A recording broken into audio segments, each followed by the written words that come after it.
Kontrolli i lartë i shtetit ka kapur shpresanikën e kompanisë Nika SHPK dhe Adriatik Zëqillarin e kompanisë Zëqillari SHPK, duke vjedhur paratë publike përmes mashtrimit me zbatimin e kontratave me Bashkinë e Korçës për punë publike. Nga auditimi i veprimtarisë së Bashkisë së Korçës, KLSH ka konstatuar se dy kompanitë jo vetëm janë shpallur fituese të tenderëve në mënyrë të padrejtë, por kanë mashtruar me zbatimin e kontratave përmes situatave false për punime fiktive duke vjedhur paratë publike. Më konkretisht, Adriatik Zëqillari ka vjedhur një pjesë të parave të tenderit për qendrën e kreativitetit faza 2 e Korçës, duke mashtruar me zbatimin e kontratës dhe certifikuar me situata false punimet pa kryera. Ka dyshime të forta se përvetësimi i parave publike me tenderët bëhet në bashkëpunim me Kryebashkiakun e Korçës, Sotiraq Filo, i cili duhet mbikëqyrë zbatimin e kontratave që lidh me klientët e tij. Ndërkaq, sipas raportit të KLSH-s, kompania e ndërtimit Nika SHPK, me pronare në letra prestanomen Shpresanika e ka kthyer në normë vjedhjen e parave publike përmes mashtrimit në zbatimin e kontratave, duke certifikuar punime fiktive me praktik false.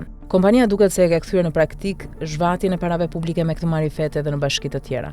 Personazhet që fshihen pas Shpresanikës kanë vjedhur një pjesë të parave të tenderëve të Bashkisë Korçë për rikonstruksionin e shkollës së mesme të përgjithshme Ömer Dishnica, paratë e tenderit për terrene sportive dhe punime të tjera në shkollën Themi Stokli Gërmenji, ndërtimin e palestrës së shkollës Sevasti Qiriazi, rikonstruksioni i Muzeut Oriental Bratko e të tjerë. Në disa raporte të tjera të KLSH-s konstatohet se kompania Nika SHPK është shpallur fituese e tenderëve publik pa plotësuar kriteret e shpallura nga autoriteti publik. Topçiu i Maliqit, skem korrupsioni me Shpresanikën e Shkodrës. Kontrolli i lartë i shtetit në një raport të fundit për veprimtarinë e Bashkisë Maliq ka konstatuar se tenderët me vlerë të lartë të firmosur nga Kryebashkiaku Gëzim Topçiu janë në kundërshtim me ligjin, duke ngritur dyshime të forta për një skem korrupsioni me një rreth të mbyllur klientelist. Më 28 dhjetor 2020, Gëzim Topçiu ka firmosur për kompaninë Nika SHPK tenderin me objekt ndërtimi ujësjellësit Maçurisht Plas. Fondi i limit i tenderit ishte 1.8 milion euro, ndërsa oferta fituese rezulton 1.6 milion euro. Kontrolli i lartë i shtetit ka konstatuar se kompania Nika SHPK është shpallur fituese pa plotësuar kriteret e shpallura nga vetë autoriteti kontraktor, pra nga Bashkia e Maliqit. Në shkelje të ligjit, Topçiu i Maliqit ka shpallur fituese edhe kompanitë e tjera.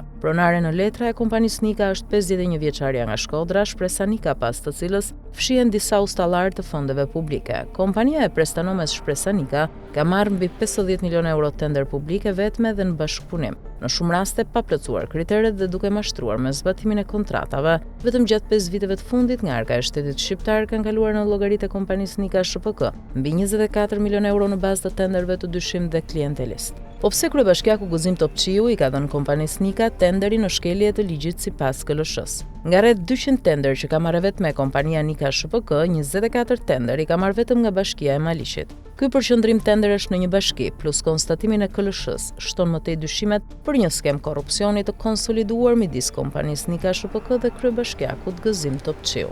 Marr nga prapaskena.